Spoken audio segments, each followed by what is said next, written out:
Today is the second week in our series we began called about the hats we wear.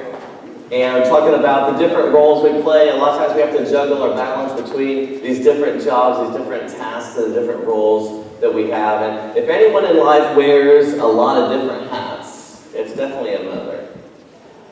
In most of our homes, mom is counselor, chef, nurse, teacher, maid, chauffeur, event planner, and the list goes on and on and on. In addition, many mothers work outside the home and help provide financially in the home as well. So mothers wear all these different hats. So if anybody is related to this topic, it would be mothers.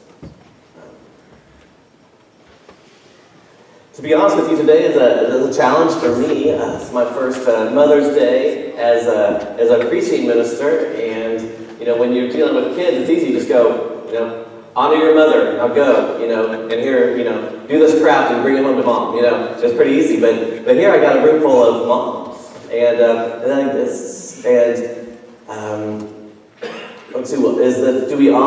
want to honor mothers for all they do, but I want to challenge mothers too, and challenge them, and I want to challenge others to honor their mothers. And what about those who are not mothers? Those who are missing their mothers? There's so many different aspects, there's so many different thoughts to this idea that sounds simple, Mother's Day, it sounds like a simple concept, but it can mean so many different things depending on where you're at in life and what you're going through. So we definitely want to honor our mothers this morning and talk about this hat of being a mother. That many of us wear. And I appreciate what Amberly shared in her communion meditation, because we all, every woman here has played that role in some extent or another of influence, of nurture, of care to that next generation. You've all done mothering, whether you have given birth to a child or not. There was a 6-year-old boy who was separated from his mother at the supermarket, and he realizes he was lost, and he begins to cry out frantically, "Martha, Martha, Martha!" And that was his mother's name, and so she comes running to him quickly, and she finds him. She's like, "But honey, you shouldn't call me Martha. I'm mother to you." And she's like, he says, "Yes, I know, but the store is full of mothers." But he was only looking for one. The one that mattered. The world is full of mothers, but all of us have that one who is special to us, and there's no one like that for us. No one can take the place of that. And on this Mother's Day, we can't say enough good things about our mothers, but we're going to do the best we can to honor them this morning. And I want to share with you 3 thoughts about mothers. And the first thing I want to look at today is a mother's hands.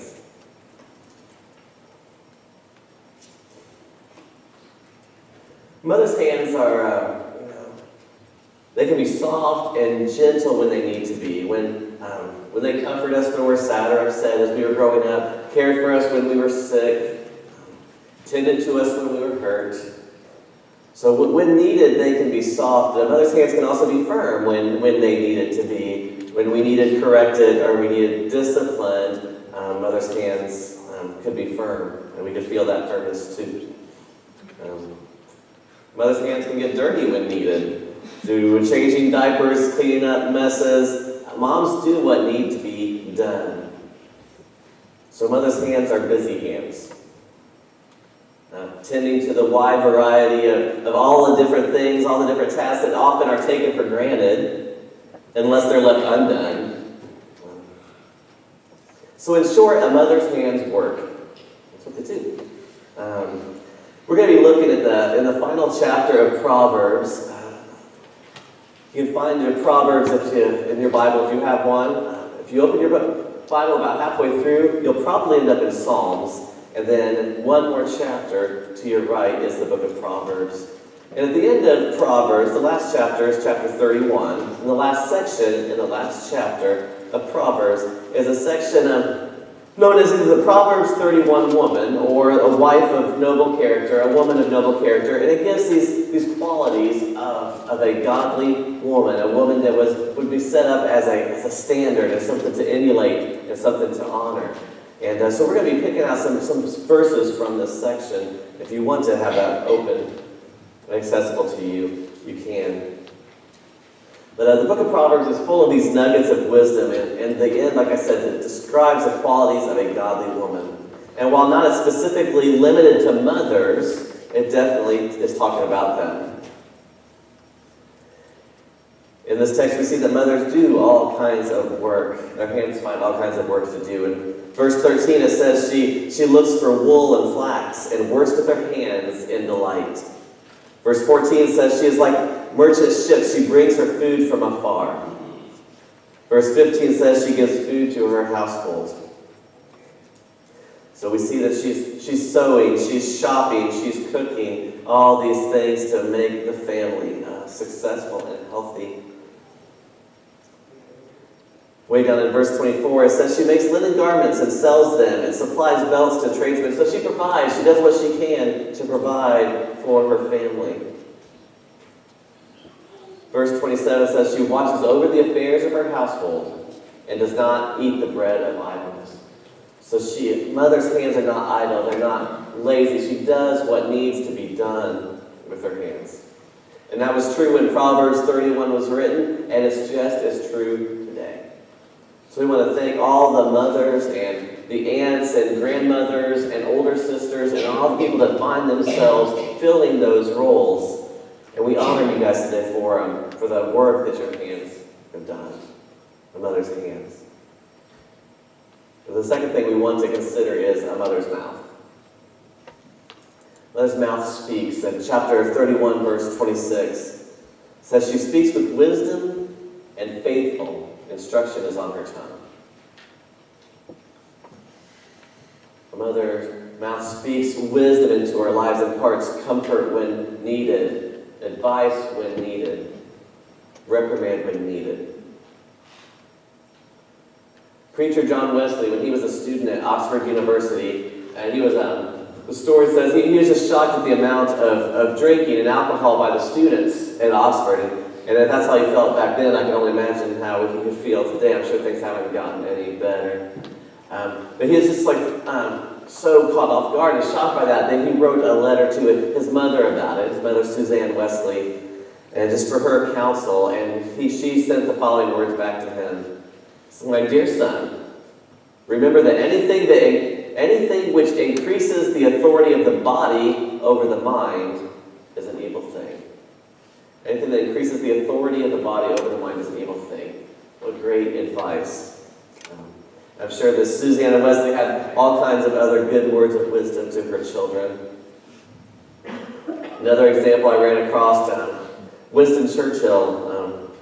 There was a London writer writing a story about Winston Churchill, and he had a list of all Churchill's teachers, all the people that had taught Churchill, and he gave the list to him for his approval, make sure there was nobody off missing.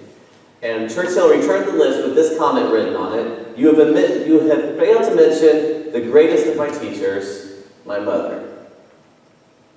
Preacher Campbell Morgan had 4 sons, and they all became ministers of the gospel. So you had a minister, you had 4 sons, they were all ministers, and there was a family reunion. And a friend asked one of the sons, so which Morgan is the greatest preacher? And the son looked at his father and replied, Mother. Mother was the greatest preacher. And many mothers have done a lot of preaching to their children, whether they are considered preaching or not. And we may not remember every word said, but the words left a lasting impression on who we are and who we've become. Mother's words are powerful things. A godly mother speaks about faith and God, leads us and guides us. My first Sunday school teacher was my mom. So she drove me to Sunday school, and so the first place I was that I heard about God and Jesus and the good news was my mom. But what was also neat about that story is other people's first hearing of that was from my mom. And our churches are full of women who have given their time to teach in Sunday school classes and VBS classes and youth groups. The church would not be here still were it not for the women of faith, the mothers and other women of faith who have used their words, given up their time, and shared the faith about God, the truth of the Scriptures. In so many different ways, women have invested in the church, in words and in works. And we wouldn't be here. We would be in sad shape without them. A mother's mouth also speaks not just about God, but to God, oftentimes on our behalf.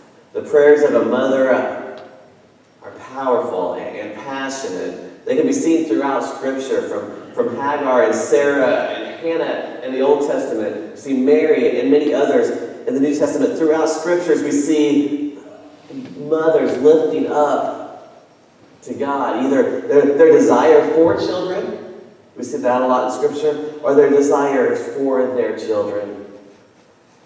And that hasn't stopped since the Bible was written. From that day until this day, godly mothers call out to the Lord on behalf of their children.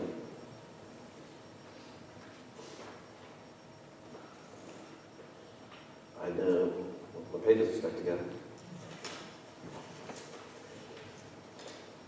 I know the power of a praying mother. And you see so many examples. And I know some, even now, maybe in this room, have that child that you're still praying for and just waiting. And maybe that child has stepped away from their faith and it's just, you're so burdened and you're going to the Lord daily on your knees for them. And I would encourage you to not lose heart, to not give up. But I know that you won't give up because that brings us to our last point, is a mother's heart. A mother's heart loves, and you're not going to give up on your children no matter what your circumstances are. A mother's heart loves. Proverbs 31 and 11 and 12 is talking about this godly woman and this woman of noble character. And it says, her husband has full confidence in her and lacks nothing of value. She brings him good, not harm, all the days of her life. And with that hymn, you can bring in kids and family and grandkids. She brings good, not harm, all the days of her life. She loves and brings good to her family. That's what a mother's role is. Through her hands, through her words, through her heart. She brings unselfish love, unconditional love. The mother shows for her heart, for her family. All of us can remember many unselfish acts that our mothers have done, that have made in our homes throughout the years. We often read 1 Corinthians 13 in the New Testament. It's known as the love chapter, and you'll hear it at weddings. We often use it as well. We should, for the love between a husband and a wife, and a man and a woman, an example of that, what that love should look like. But that description of love in 1 Corinthians 13, it's pretty easy to see the love of a mother in that passage as well. When we read that love is patient. I'll think of times when our mothers had to be patient. Love is kind. It keeps no record of wrongs. Our mothers are going to forgive us. Right? Always protects. And the list goes on, and we look at those qualities in 1 Corinthians 13, and we can see our mother in the passages.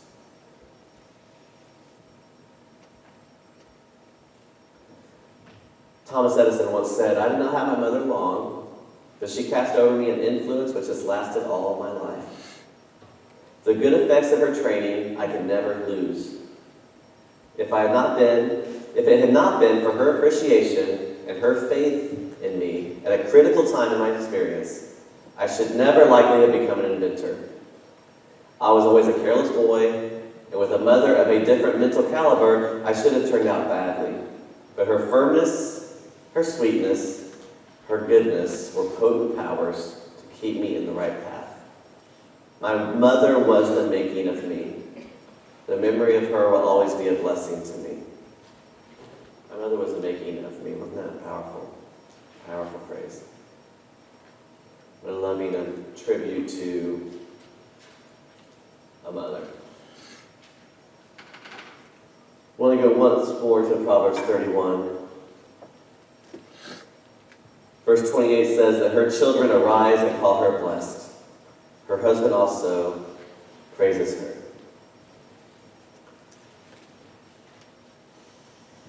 My challenge to you this morning, as we conclude, is this. If you have a mother, honor your mother. Today, above all days, but of course every day. If you have a mother here, if your mother's passed away and you don't have her physically here, take some moments still to honor her. I'm sure you do.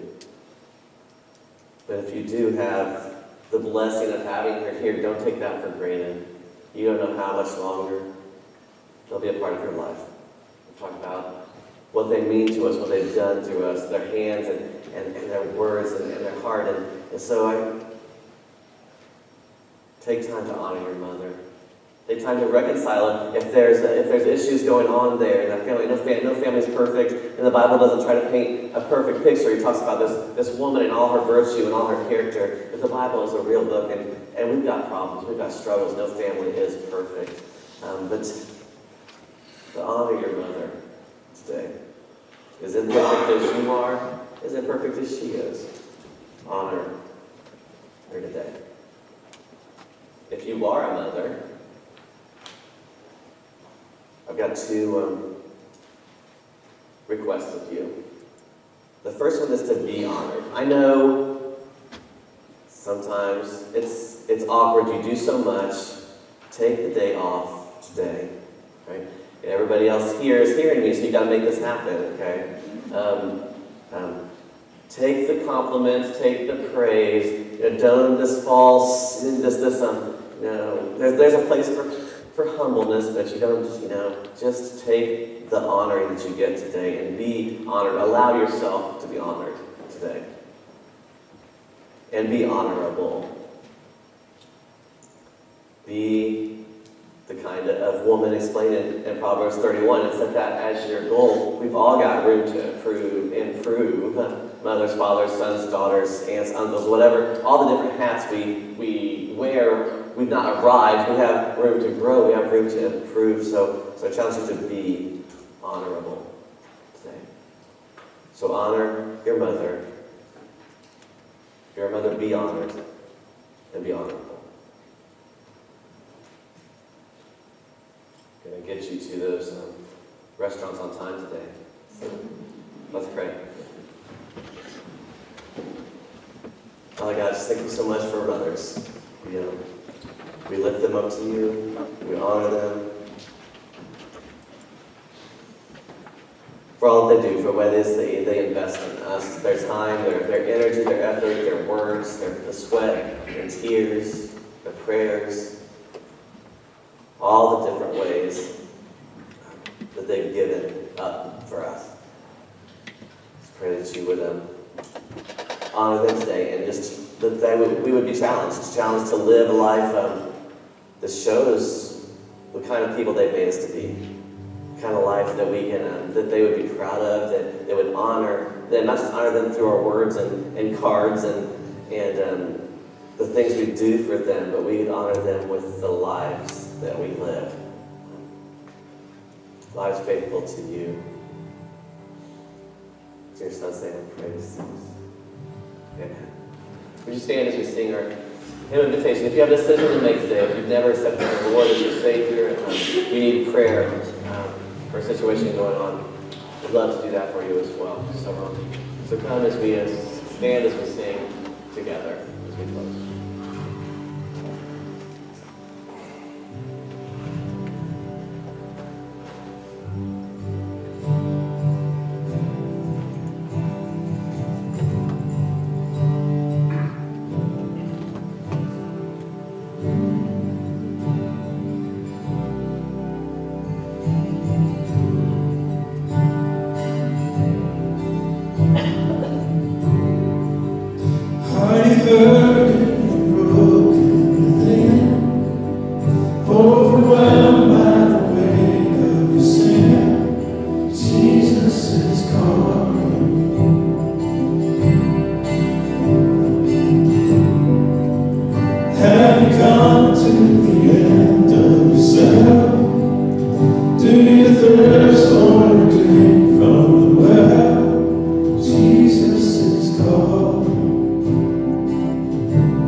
Before we dismiss, I've got one challenge for you, something that I feel like the Lord is laid on my heart. And if you know me well enough, you know I don't just go around, throwing that around a lot. But I really do think for some reason, this has came to mind.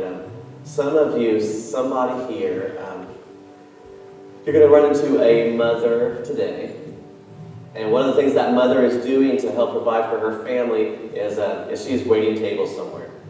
She's a hostess, she's a waitress, and the restaurants are going to be crazy. The waits are going to be long, they're going to be crazy. I just challenge you to give extra love, to remind yourself today when you're encountering those waitresses, if you are going out for Mother's Day, as many of you do, just challenge you to be not just polite, but just overly, bring a smile to their face, and I'll give you 5 extra bonus points. Make them laugh, I'll give you 10 extra bonus points. All right?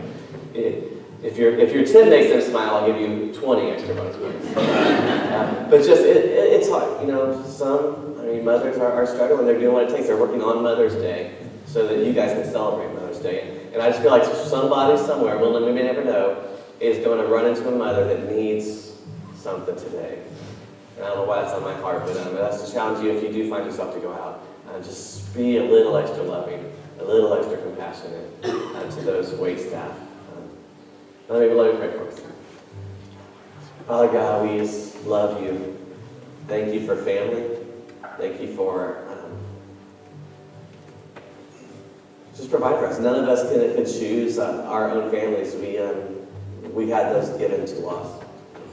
But we can choose a church family, and we gather here together as one big family. And I thank you so much for the blessing that this church brings to each other here, and as we go out into this world, I pray that we can be a blessing to those we come in contact with. Lord, just send us out as your hands, as your feet, as your mouth to do your work, to spread your love today and all day.